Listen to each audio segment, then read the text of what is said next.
Բարև ձեզ սիրելի ունկնդիրներ, փառք Աստծո, որ մենք այսօր էլ կենդանի ենք, առողջ ենք, կարող ենք գալ Աստծո ոտքի մոտ եւ սովորել իրենից։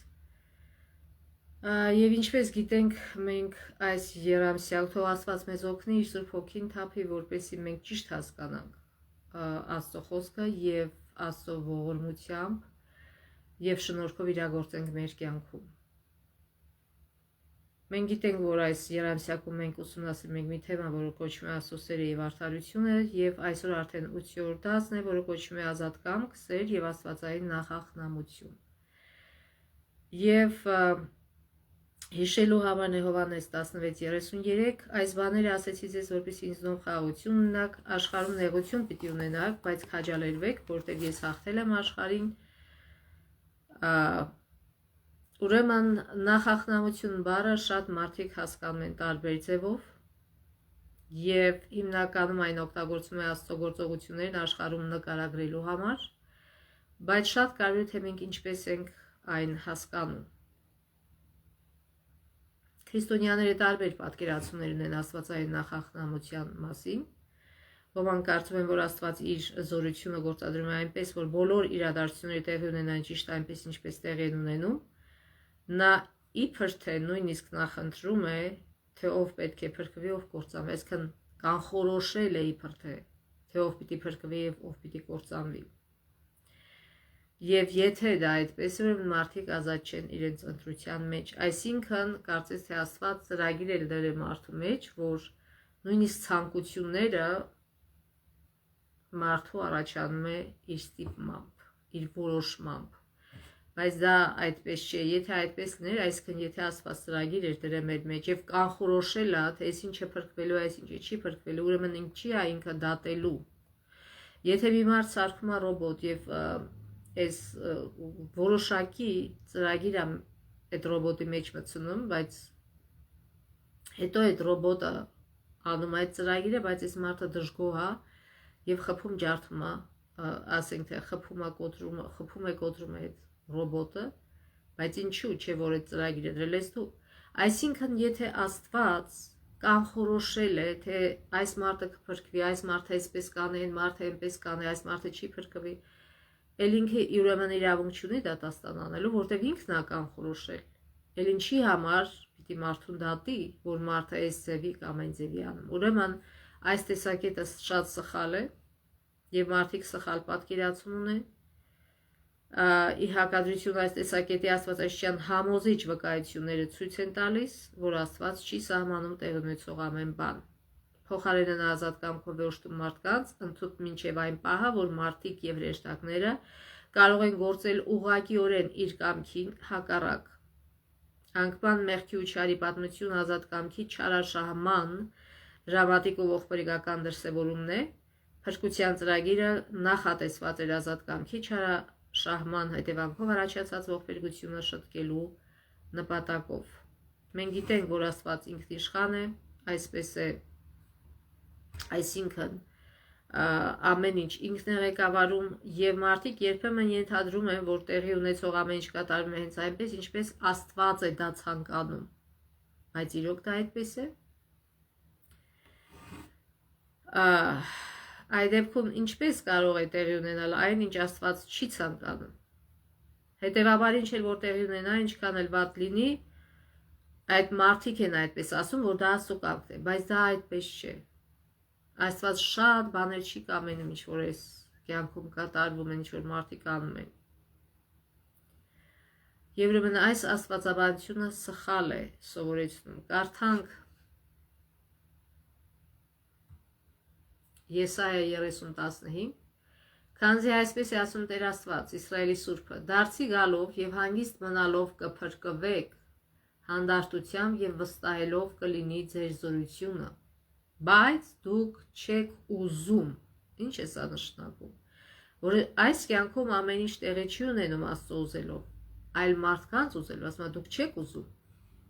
Եսայա 66:4 Նրանք ընտրել են իրենց ճանապարհները եւ իրենց գարշելի քանդակները հաճել են իրենց հոգում։ Նույնպես էլ ընտրում են իրենց թշվառությունները եւ իրենց վրա պիտի բերեմ այն բաները, ինչից նրանք վախենում են, որտեվ ես կանչեցի եւ պատասխանող չկար, Երբ խոսեցի, նրանք չլսեցին, արեցին այն, ինչ իմ աչքին չար էր, եւ ընտրեցին այն, ինչ հաճելի չէր ինձ։ Ինչի մասին են խոսում այս համարները, որ մարդիկ ընտրում են այն, ինչ որ Աստծո սրտով չէ, ինչ որ հաճելի չի Աստծուն։ Եվ նաև Ղուկաս 13:34 համար, որը մենք շատ ենք կարդացել, երբ որ Հիսուսը ողբում է Երուսաղեմի մասին եւ ասում է դու սպանում ես մարգարեներին, հալածում ես ճիշտ խոսող մարդկանց եւ քանի անգամ ես ուզեցի ձեզ իմ թևերի տակ առնել, ինչպես թռչյունների ձագերին առնում իր թևերի տակ, բայց դուք չուզեցիք։ Աստված մի բան է ուզում, բայց մարդը դա չի ուզում։ Ասում է դուք չուզեցիք եւ Աստված չստիպեց նրանց, որտեղ սերը երբեք չի ստիպում։ Թեև շատ մարդիկ վստահ են, որ Աստված միշտ կատարում է այն, ինչ ցանկանում է, Աստվածաշունչը միանգամայն այլ պատմություն է ներկայացնում։ Բազմաթիվ անգամներ Սուրբ Գիրքը ցույց է տալիս, որ Աստծո ցանկությունները չեն կատարվում։ Շատ դեպքերում Աստված ուղղակիորեն հայտարարում է, որ տեղի ունեցածը հակառակ է իր կամքին։ Իր ժողովրդի համար նա մի բան էր ցանկանում, բայց նրանք ընտրում էին մեկ այլ բան։ Ինքը Աստված ողբում է, բայց իմ ժողովուրդը չլսեց իմ ձայնը, դա Սաղմոս 81:11-13-14 համարներն են։ Բայց իմ ժողովուրդը չլսեց իմ ձայնը։ Եթե իմ ժողովուրդը ինձ լսեր եւ գնար իմ ճանապարհի մեջ, նրանց թշնամիներին շուտով պիտի խոնարհեցնեի։ Երբ են մեր թշնամիները խոնարհվում, երբ որ մենք լսում ենք Աստծո ձայնին եւ իր ճանապարհներով ենք քայլում։ Ողջ Սուրբ գրքում դրսևորվում է Աստծո զարմանահրաշ զորությունը։ Աստվածաշնչում անթիվ պատմություններ կան այն մասին, թե ինչպես է նա դրսևորում իր զորությունը եւ հրաշքներ է գործում։ Եվ այնուամենայնիվ տեղի են ունենում շատ բաներ, որոնք Աստված չի ցանկանում, որ տեղի ունենան, կարդանք։ Ուրեմն հետևյալ համարներում պարզ ցույց է տալիս, որ Աստված ամենակարող է, զորեղ է, հայտնություն, օրինակ հայտնություն 11:17 Գոհություն ենք հայտնում քեզ Տեր Աստված ամենակալ, որ էիր եւ ես, որ քո մեծ զորություն առար ու թագավորեցիր։ Երեմիա 32:17-20 Օ Տեր Աստված, քո մեծ զորությամբ ու քո մեկնած բազուկով դու ես ստեղծել երկինքն ու երկիրը։ Քեզ համար ոչ մի բան դժվար չէ։ Դու ողորմություն ես անում հազարավորներին եւ հայրերի անօրինությունները նրանցից հետո իրենց որդիներին ես հատուցում, ով դու մեծ եւ հզոր Աստված, որ է անզորությունների Տեր է։ Դու որ մեծ ես խորթով եւ զորավոր գործերով աչքերդ բաց են մարդկանց որդիների բոլոր ճանապարհների վրա, որպեսզի յուրաքանչյուրին իր ճանապարհների համեմատ եւ իր գործերի արդյունքի համեմատ հատուցես։ Դու որ Եգիպտոսի երկրում եւ մինչ այսօր Իսրայելում եւ մարդկության մեջ նշաններ ու հրաշքներ արեցիր եւ քեզ համար անուն վաստակեցիր ինչպես այսօր։ Կարդանք նաև Ղուկաս 1:37, որտեղ Աստծո համար ոչ մի անկարելի բան չկա։ Եվ Մատթեոս 10:26 Հիսուսը նայեց նրանց եւ ասաց. մարդկանց համար դա անհնար է, բայց Աստծո համար ամեն բան հնարավոր է։ Ուրեմն այս եւ ուրիշ համարներ սովորեցնում են, որ Աստված ամենազոր է եւ աշխարհը պահում է իր զորությամբ։ Ամենակալ, որը բնագրում Պանտոկրատոր, թարգմանված բառը տարածիրեն նշանակում է ամենազոր։ Այն, որ ամենազոր է ոչ միայն խոսքերով է հաստատվում, այլև դրսևորվում է բազմաթիվ զարմանալի իրավիճակներում, երբ Աստված օգտագործում է իր զորությունը, որպեսզի ազատագրի իր ժողովրդին, կամ այլ հրաշքներով միջամտում է աշխարհի գործերին։ Բայց երբ ասում ենք, որ Աստված ամենազոր է, դա չի նշանակում, որ նա կարող է անել այն ամենը, ինչ ցանկանում է։ Գիրքը սովորեցնում է, որ կան բաներ, որոնք Աստված չի կարող անել։ Օրինակ, 2 Տիմոթեոս 2:13-ում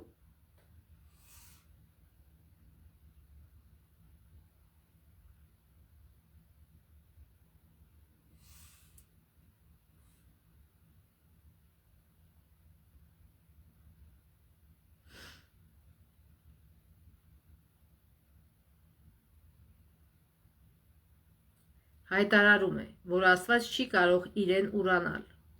Ըստ այդմ քրիստոնյաների մեծամասնությունը համաձայն այն բանում, որ Աստված ամենազոր է, ամենակարող է,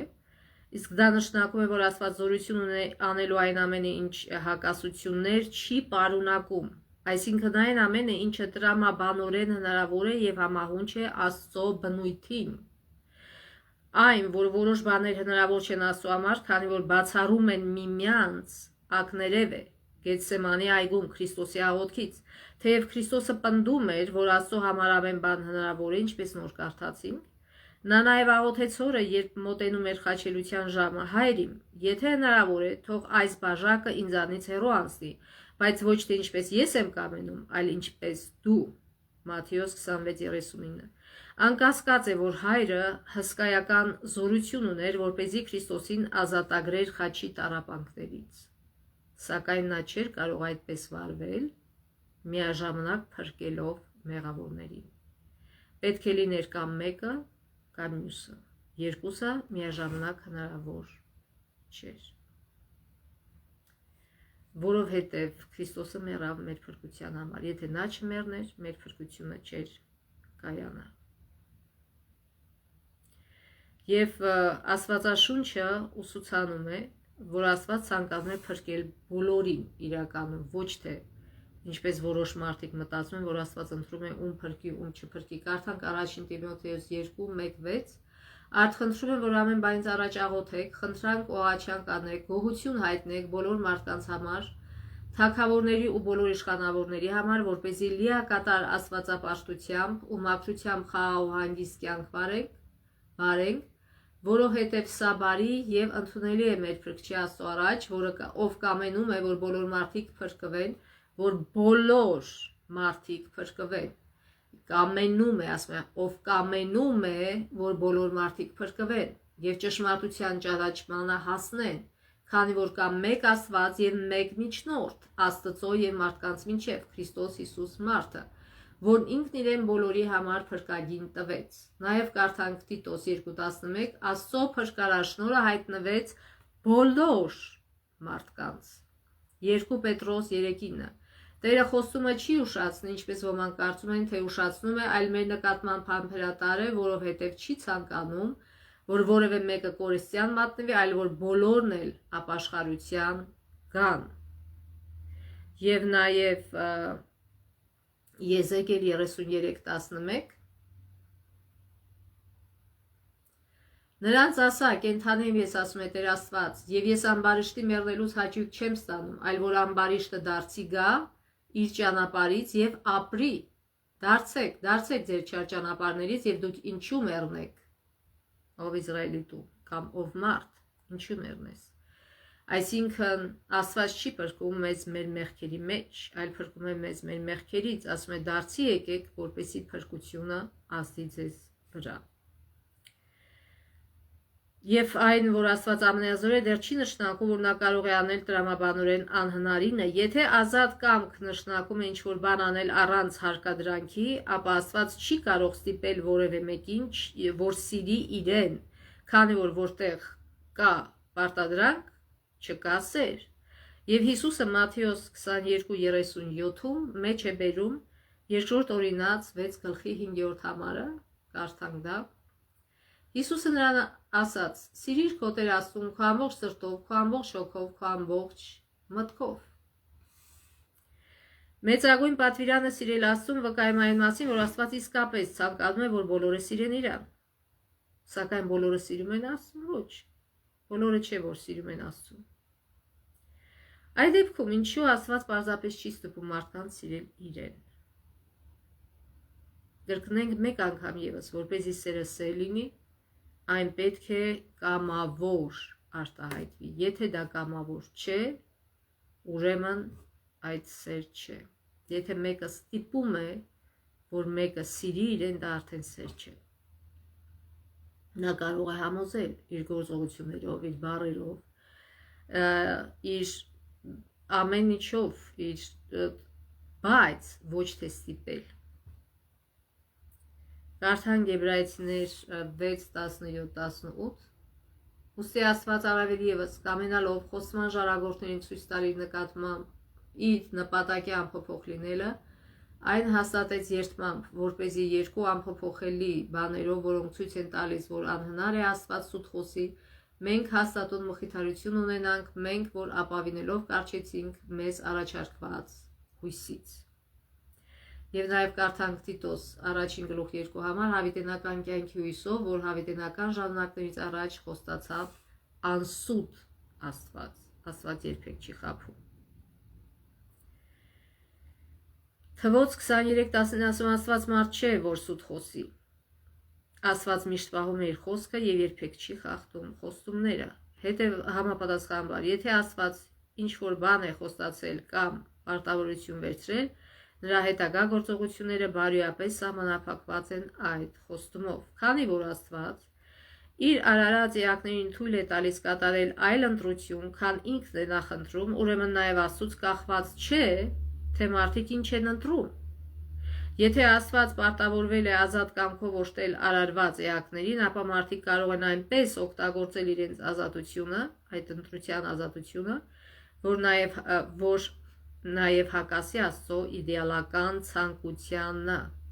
Սակայն որքան էլ դա ողբերգական լինի, շատ մարդիկ հենց այդ կերպ են օգտվում իրենց ազատությունից։ Հետևաբար տեղի են ունենում բաներ, որ Աստծո սրտով չեն, սակայն խիստ ասած կախված չեն նրանից, որտեղ ինքը ընտրության ազատություն է տվել մարդկանց։ Կարդանք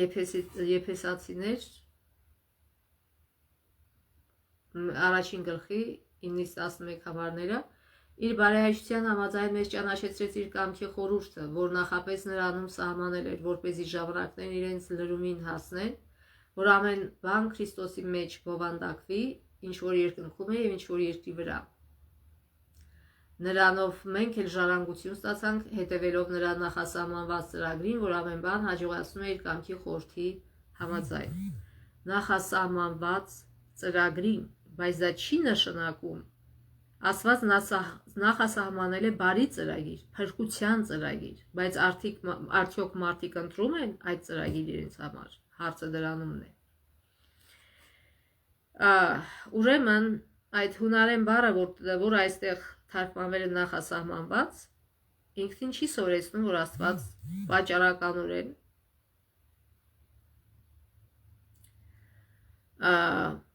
սահմանում է պատմությունը։ Ավելի շուտ հունարեն բառը պարզապես նշանակում է նախապես որոշված։ Իհարկե, կարելի է ինչ-որ բան նախորդ որոշել միակողմանիորեն, այսինքն Աստված որոշել է, որ բոլորը փրկվեն։ Բայց մարդն է որոշում, ինքը ուզում է այդ փրկությունը, թե չէ։ Կարելի է նաև ինչ-որ բան նախապես որոշել հաշվի առնելով ուրիշների ազատ որոշումները։ Սուրբ Գիրքը սովորեցնում է, որ Աստված հենց այդպես է վարվում։ Այսինքն նա որոշում է կայացնում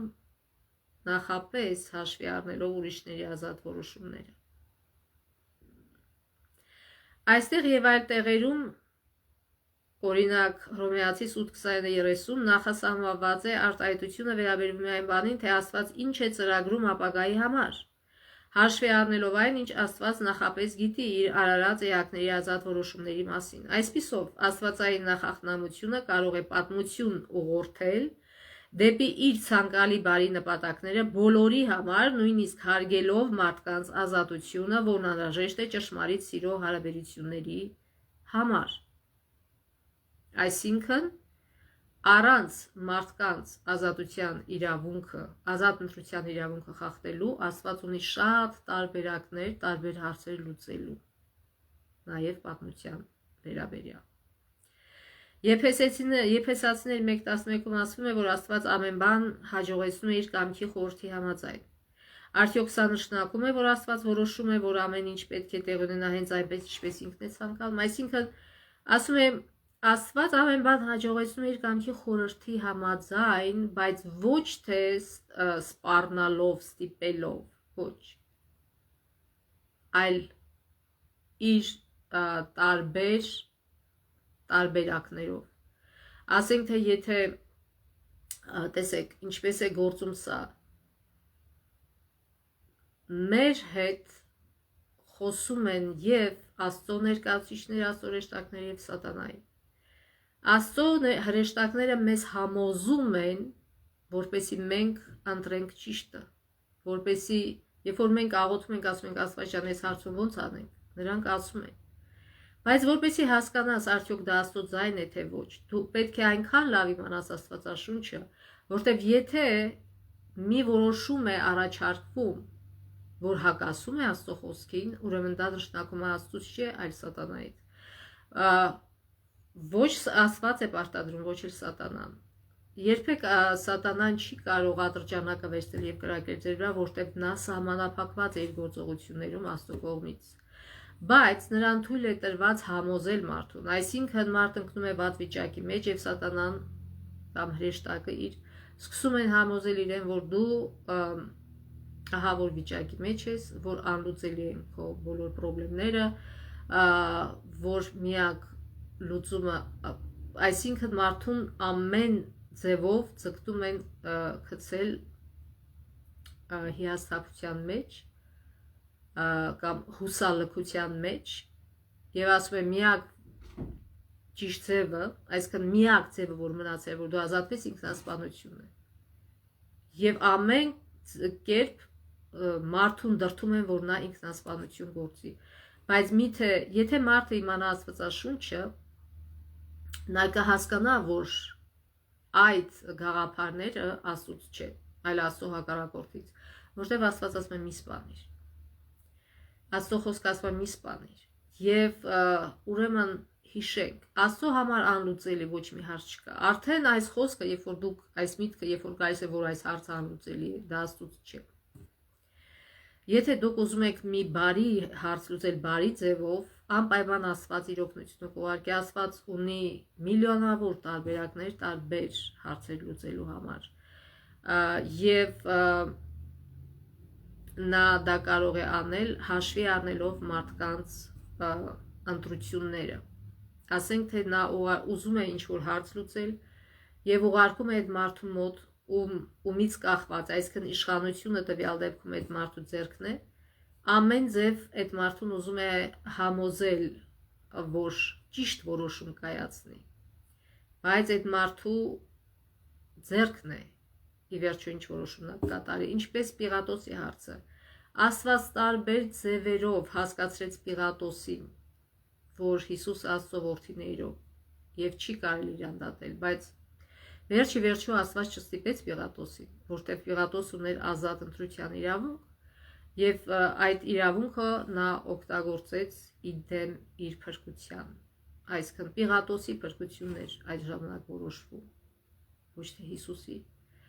եւ Պիղատոսը ցավոք ընտրեց ոչ ճիշտը եւ Աստված իր ձեռքը չբռնեց։ Աստված Պիղատոսի բերանը չփակեց, երբ որ Պիղատոսը ասեց լավ վերցրեք եւ տարեք խաչեք։ Աստված Պիղատոսի ձեռքը չթուլացրեց, երբ որ ինքը ստորագրեց այդ որոշումը Հիսուսին պատժելու։ Ոչ, որտեղ Աստված երբեք չի ստիպում։ Բայց Պիղատոսը ստորագրելով այդ որոշման տակ ստորագրեց նաեւ իր ճակատագրի տակ։ Զգուշ լինենք, թե ինչ ընտրություններ ենք մենք անում մեր կյանքում։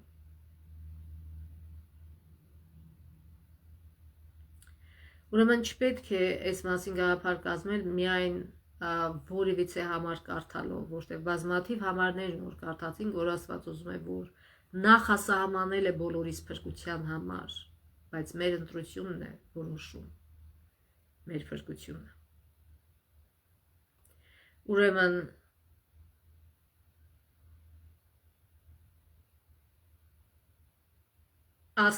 մարդիկ մերժում են Ղուկաս 7:30,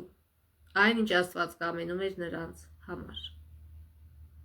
Մենք կարդացինք, չի ասում, բայց դուք չուզեցիք։ Եթե Աստվածաշունչը չի հակասում ինքնին, ապա ինչպես կարելի է հասկանալ այդ համարները։ Այս հատվածն իմաստ ունի, եթե պարզապես կարողանանք ճանաչել այն տարբերությունը, որ գոյություն ունի Աստծո կատարյալ կամք եւ Աստծո ուղիչ կամք, այսինքն թույլ տրվող։ Կա բաներ, որ Աստված ուզում է, դա իր կատարյալ կամքն է, բայց կան բաներ, որ ինքը ուղղակի թույլ է տալիս։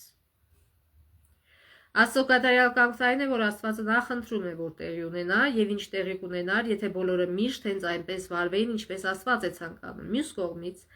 Աստծո թույլատրող կամքը այն կամքն է, որն արդեն հաշվի է առել մյուս բոլոր գործոնները, ներառյալ արարված էակների ազատ որոշումները, որոնք երբեմն շեղվում են Աստծո նախընտրած ուղղությունից։ Ինչպես եւ մենք ծնողներս շատ անգամ մի բան ենք կամենում մեր երեխաների համար, իրենք ուրիշ են ընտրում։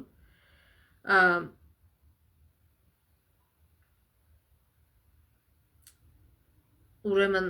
օրինակ վերենք, ասենք թե դուստր ուզում է ամուսնանալ մեկի հետ եւ ծնողը մեծ փորձառություն ունենալով նախազգուշացնում է, հորդորում է, համոզում է, խնդրում է աղջկան, որ չամուսնանա այդ մարդու հետ, բայց աղջիկը այնուամենայնիվ չի վստահում մորը, այլ ամուսնանում է եւ հետո տեսնում է, որ մայրը ճիշտ էր, բայց արդեն ինքը ամուսնացած է, դա չի նշանակում, որ մայրը իր երեսը թեքեց, դուստրից չէ։ Թեկուզ թեև իր որոշումների պատճառով, իր սխալ որոշման պատճառով դուստրը ընկավ վատ վիճակի մեջ, դժվարությունների մեջ, բայց մայրը միշտ իր դուստրի կողքին է, որպեսզի օգնի իրեն այդ դժվար իրավիճակներում, նույնպես Աստված է։ Դա մոր կամքը չէր, որ ամուսնանար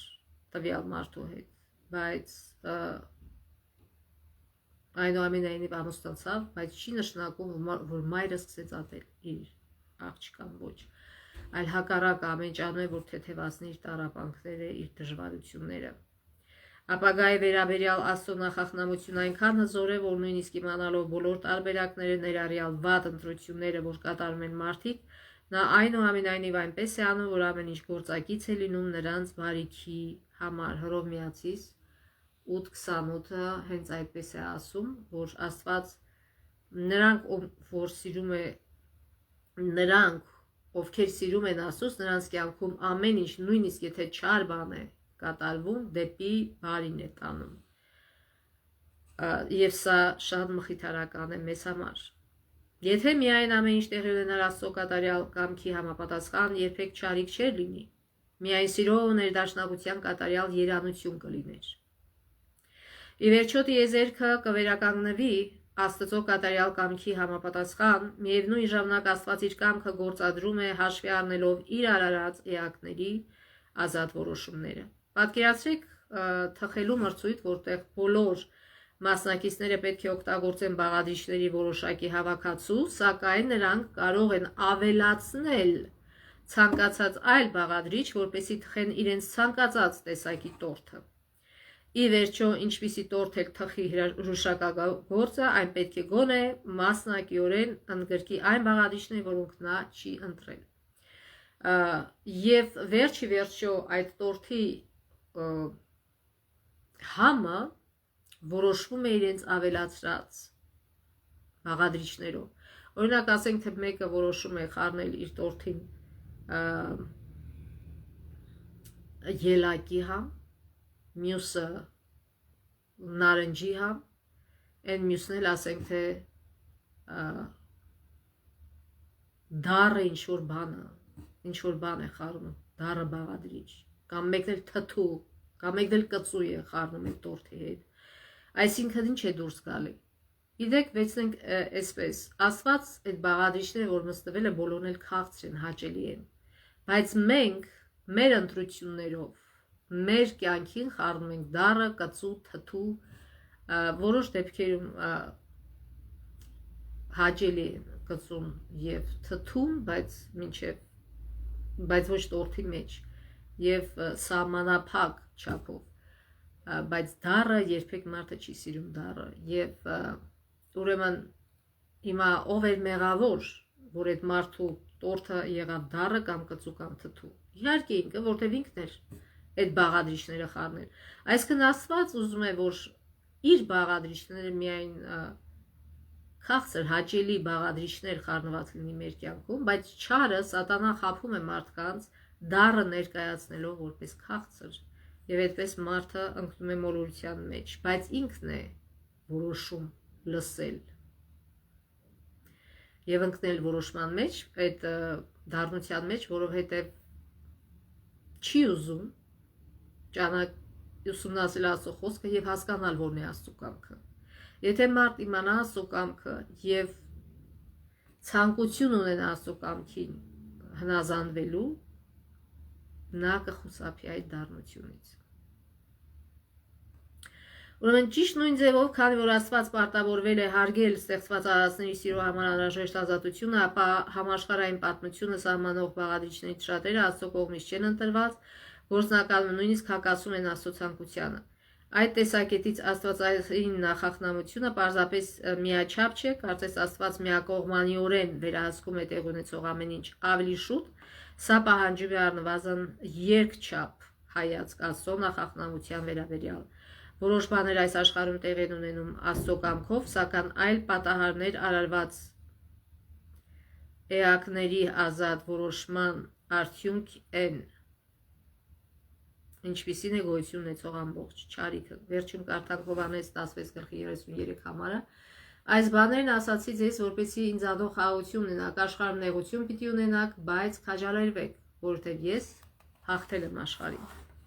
Հատկապես տառապանքների ու փորձությունների ժամանակ մարդկանց հավատքը կարող է սասանվել, քանի որ սխալ պատկերացում ունեն, որ Աստված կարող է կամ պետք է ազատագրի այս աշխարհի տառապանքներից ու փորձություններից։ Բայց Հիսուսն այլ բան է ասում, իր հետևորդներին զգուշացնելով, որ այս աշխարհում փորձությունների ու նեղություն կունենան, սակայն հույս կա, քանի որ Քրիստոսը հաղթել է աշխարհին։ Այն փաստը, որ մենք տառապում ենք ու հանդիպում փորձությունների, չի նշանակում, որ դա Աստծո կատարյալ կամքն է մեզ համար։ Միշտ պետք է հիշենք, թե ինչ է կատարվում մեծ պայքարի համատեքստում։ Աստված բոլորին չէր ուզում, որ Հոբը տառապեր, բայց մեծ պայքար է ընթանում։ Սակայն Աստված վերջի վերջո դեպի բարին շրջեց Հոբի տառապանքը, սա հիշենք։ Ուրեմն, այնուամենայնիվ մենք կարող ենք վստահ լինել, որ թեև չարիքը ինքնին անհրաժեշտ չէ բարին արարելու համար, Աստված կարող է բարիք բերել նույնիսկ չար իրադարձություններից։ Եվ եթե մենք վստահում ենք Աստծուն, նա կարող է օգտագործել նույնիսկ մեր տառապանքը, որ մեզ ավելի մոտեցնի իրեն եւ դրդի կարեկից ու հոգատար լինելու ուրիշների հանդեպ։ Եվ եթե ամեն մեկը դառնա կարեկից ու հոգատար մյուսի հանդեպ, այս աշխարհում կլինի դրախտ։ Դրախտը հենց դրանով է տարբեր, որ դրախտում ամեն մարդ հոգատար եւ ուշադիր եւ կարեկից է մյուսի հանդեպ, այլ ոչ թե չարությամբ լեցուն։ Վերջում կարդանք մի հատված